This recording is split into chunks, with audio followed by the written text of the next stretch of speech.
विमान अपघातात मृत्यू झाल्याची माहिती समोर आली।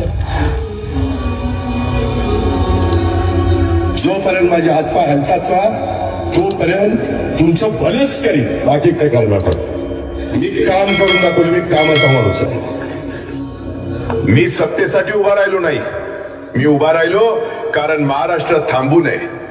शेतकऱ्याच्या जमिनीतलं पाणी, कामगाराच्या हातातलं काम, तरुणांच्या डोळ्यातलं स्वप्न, हेच माझं राजकारण होतं। निर्णय कठोर झाले, आवाज चढला, कारण वेळ कमी होती आणि काम प्रचंड होतं। मी कधी सोपा मार्ग निवडला नाही, कारण सोपे निर्णय महाराष्ट्राला पुढे नेत नाहीत। लोकांनी माझ्यावर राग धरला असेल, पण मी कधीही महाराष्ट्रावर राग धरला नाही।